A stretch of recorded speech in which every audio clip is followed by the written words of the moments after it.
Assalamualaikum warahmatullahi wabarakatuh.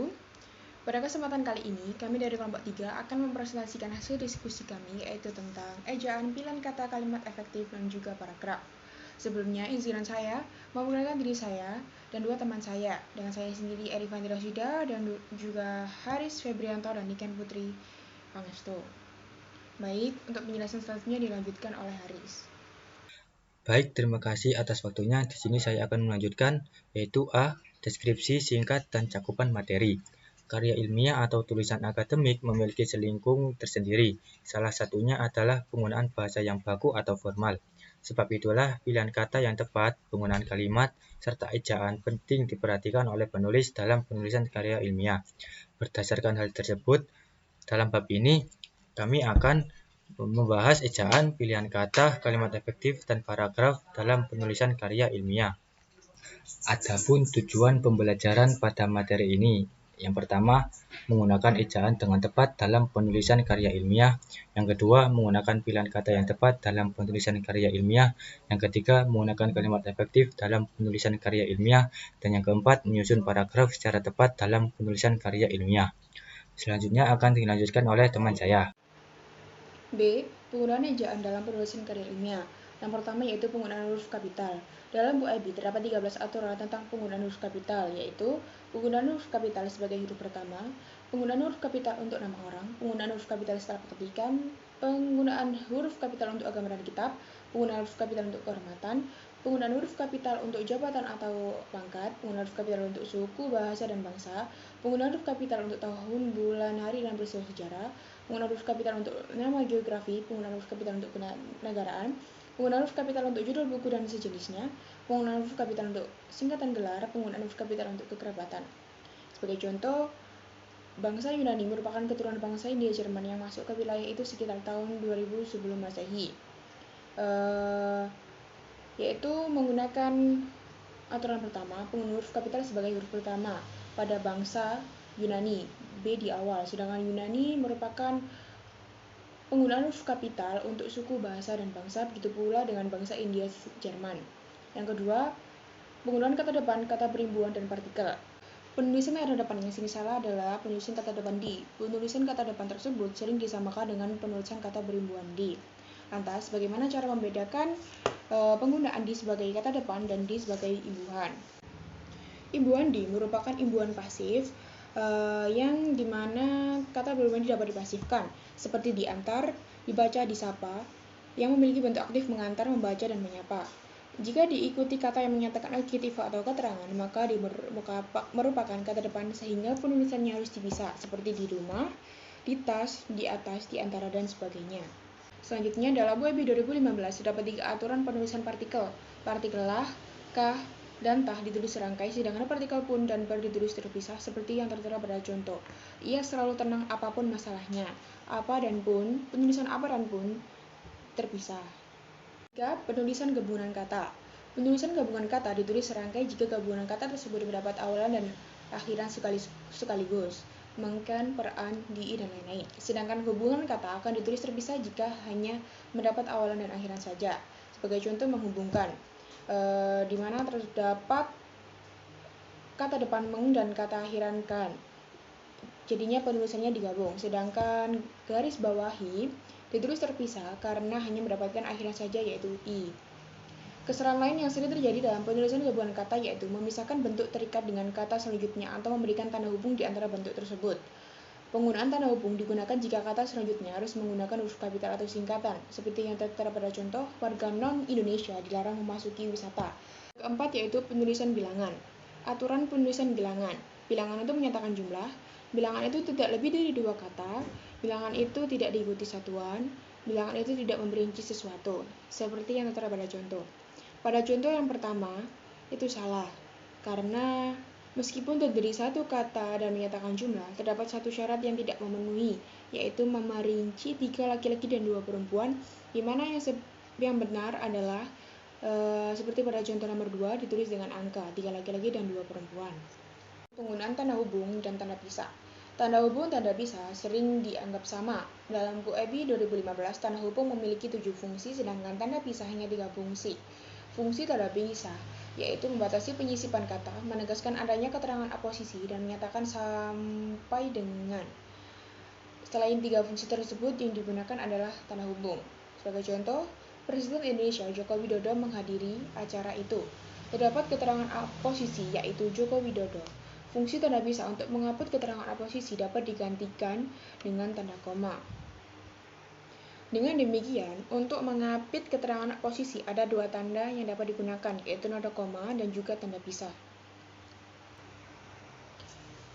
Yang keenam yaitu penggunaan tanda titik koma dan titik 2. Dalam PMI 2015 dinyatakan tanda titik 2 dipakai pada akhir suatu pernyataan lengkap yang diikuti perincian atau penjelasan.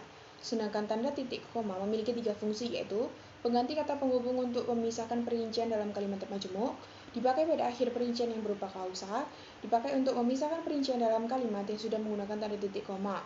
Contoh, yang pertama, peneliti perlu membawa instrumen pengumpulan data, lembar observasi, perekam, dan daftar pertanyaan. Contoh tersebut benar karena instrumen pengumpulan data merupakan pernyataan lengkap. Contoh yang kedua, kriteria informan penelitian ini terdiri atas 3 hal. Yang pertama, A. Berkeluarga negara Indonesia, B. Berusia 50-60 tahun, dan C. Berpendidikan SMA. Contoh 2, benar karena perincian tersebut berupa klausa. Baik, saya akan menjelaskan tentang pilihan kata dalam karya ilmiah. Penggunaan kata yang tepat dalam karya ilmiah perlu diperhatikan karena karya ilmiah bersifat objektif. Itu berarti kata-kata yang bersifat emotif atau subjektif perlu dihindari. Selain itu, penggunaan kata baku dan kata yang bersifat keilmuan perlu pula diperhatikan. Pilihan kata yang baik jika kata tersebut digunakan tepat arti, seksama, lazim, dan sesuai kaidah ejaannya. Berikut contoh pilihan kata yang sering bertukar tempat dalam penggunaannya. A. Kata raya tidak dapat disamakan dengan kata besar dan agung karena ketiga kata tersebut tidak dapat dipertukarkan meskipun memiliki makna yang sama. Contoh, masjid raya, rumah besar, hakim agung. B. Kata masing-masing dan tiap-tiap tidak sama dalam pemakaiannya. Kata masing-masing tidak dapat diikuti kata benda menunjukkan kepemilikan. Contoh 1. Masing-masing mengemukakan keberatannya. 2. Para mahasiswa menemui dosen masing-masing. Kata tiap-tiap harus diikuti kata benda. Contoh 1. Tiap-tiap kelompok terdiri atas 5 orang. 2. Tiap-tiap mahasiswa mendapat kuota internet dari universitas. C. Kata dan lain-lain memiliki kedudukan yang setara dengan seperti antara lain, misalnya. Contoh, dalam ruang itu kita dapat menemukan barang-barang seperti buku, meja, bangku, dan lain-lain. D. Pemakaian kata pukul dan jam harus digunakan secara tepat. Kata pukul menunjukkan waktu, sedangkan kata jam menunjukkan jangka waktu. Contoh, seminar kardiologi yang diselenggarakan oleh Fakultas Kedokteran berlangsung selama 6 jam, yaitu pukul 8 sampai dengan pukul 4. E. Kata sesuatu dan suatu harus digunakan secara tepat. Kata sesuatu tidak diikuti kata benda, sedangkan kata suatu harus diikuti kata benda. Contoh, pada suatu waktu, ia datang dengan wajah berseri-seri. F. Pemakaian kata dari dan daripada tidak sama. Kata dari dipakai untuk menunjukkan asal sesuatu, baik bahan maupun ma'arah, sedangkan kata daripada dipakai untuk membandingkan sesuatu. G. Kata di mana dan yang mana tidak dapat digunakan dalam kalimat pernyataan. Dalam kalimat pernyataan, yang digunakan adalah kata yang, bahwa, tempat, dan sebagainya. Bagian D yaitu kalimat efektif. Kalimat efektif adalah kalimat yang tepat guna.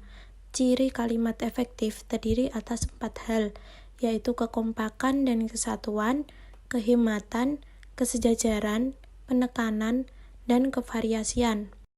Berikut paparan tiap-tiap ciri. 1. Kehematan. Kehematan dalam kalimat efektif ditandai oleh 3 hal, yaitu menghindari repetisi, menggunakan hiponim, dan memadatkan frasa menjadi kata. 2. Kesatuan dan kepaduan. Kesatuan dan kepaduan berarti adanya kesatuan gagasan dan ketepatan fungsi kalimat.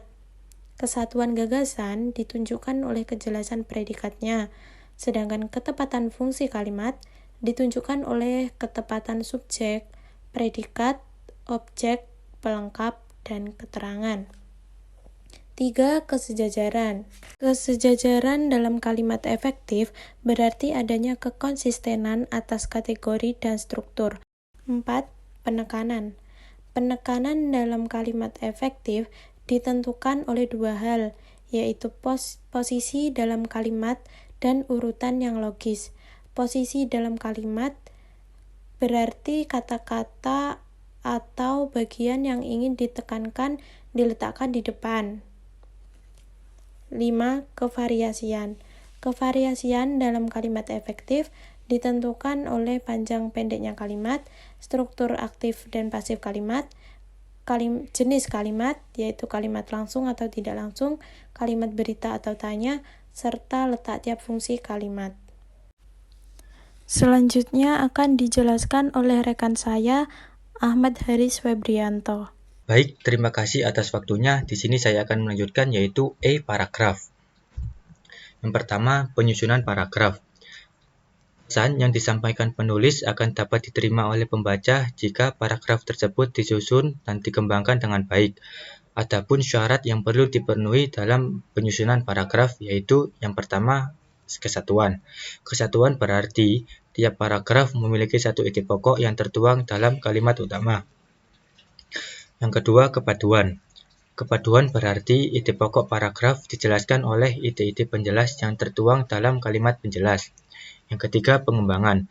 Berarti ide-ide penjelas tersebut dikembangkan dengan pola tertentu yang akan membentuk satu gagasan yang utuh yang terdapat dalam ide pokok. Agar paragraf padu, terdapat 3 hal yang dapat mendukung kepaduan paragraf, yaitu 1. Pemakaian kata kunci. Berarti ada kata-kata tertentu yang diulang dalam paragraf yang berfungsi untuk menekankan bagian tertentu atau menunjukkan kaitan makna antara kalimat penjelas satu dengan lainnya. Yang kedua, pemakaian kata ganti. Berarti memadatkan informasi dengan kata ganti tertentu agar kalimat penjelas tidak terkesan mengulang atau membosankan. Yang ketiga, pemakaian kata transisi. Berarti menggunakan kata sambung atau konjungsi agar perpindahan kalimat penjelas mengalir dengan baik. Yang kedua, pengembangan paragraf.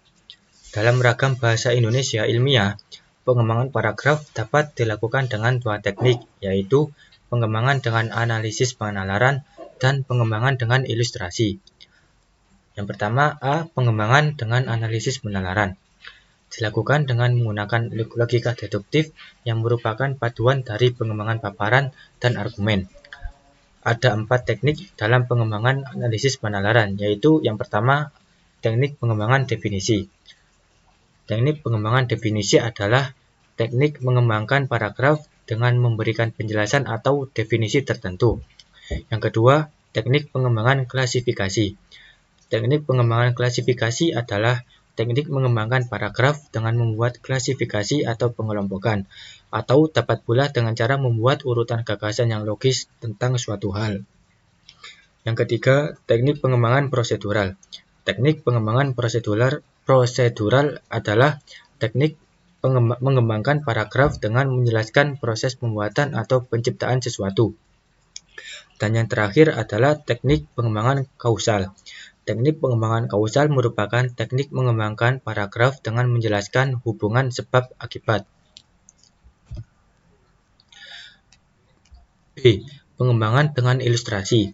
Pengembangan dengan ilustrasi cenderung menggunakan logika induktif meskipun dapat pula menggunakan logika deduktif. Ada 4 teknik pengembangan dengan ilustrasi, yaitu A. Teknik pengembangan dengan penyajian contoh. Dilakukan dengan cara memberikan contoh-contoh pada tiap ide penjelas. Jika ada 5 contoh, maka akan ada 5 ide penjelas yang menjelaskan contoh tersebut. B. Atau yang kedua, teknik pengembangan dengan komparasi. Dilakukan dengan membandingkan perbedaan dua hal atau lebih pada ide penjelasnya. Tiap-tiap ide penjelas dapat menjelaskan perbedaan-perbedaan antara hal yang dibandingkan. Yang ketiga, teknik pengembangan analogi. Dilakukan dengan membandingkan persamaan antara dua hal atau lebih pada ide penjelasnya. Ide-ide penjelas dalam paragraf berfungsi untuk menjelaskan persamaan hal yang dibandingkan apa saja. Yang terakhir, yang keempat, teknik pengembangan logis temporal atau pemisahan. Dilakukan untuk memberi dukungan pada proposisi yang telah dinyatakan. Dalam pengembangan ini, urutan waktu perlu diperhatikan dan dalam penulisan ilmiah, penonjolan nama dan latar juga perlu diperhatikan agar pengembangan paragraf tidak terjebak pada kisah subjektif penulis. 3. Salah nalar dalam pengembangan paragraf. Teknik pengembangan paragraf dapat membantu penulis untuk mengembangkan paragraf menjadi satu karangan utuh. Meski demikian, pengaturan cara berpikir perlu pula diperhatikan oleh penulis agar tidak terjadi salah nalar dalam pengembangan paragraf. Salah nalar dalam paragraf berarti terdapat gagasan, pikiran, atau simpulan yang salah dan hal tersebut disebabkan oleh ketidaktepatan penulis dalam mengatur cara berpikirnya. Ketidaktepatan tersebut dapat berupa, yang pertama, deduksi yang salah, yang kedua, generalisasi terlalu luas, yang ketiga, pemilihan yang terbatas pada dua alternatif, dan yang keempat, argumentasi dan analogi yang salah. Penggunaan bahasa yang baku atau formal, pilihan kata yang tepat, penggunaan kalimat, serta ejaan penting diperhatikan oleh penulis dalam penulisan karya ilmiah. Karena kesalahan ejaan dalam karya ilmiah dapat mengurangi kualitas penulis karya ilmiah. Dengan demikian, keterampilan menyusun paragraf yang baik pun menjadi penting untuk menghasilkan karya ilmiah. Sekian yang dapat kelompok kami jelaskan. Kurang lebihnya mohon maaf. Wassalamualaikum warahmatullahi wabarakatuh.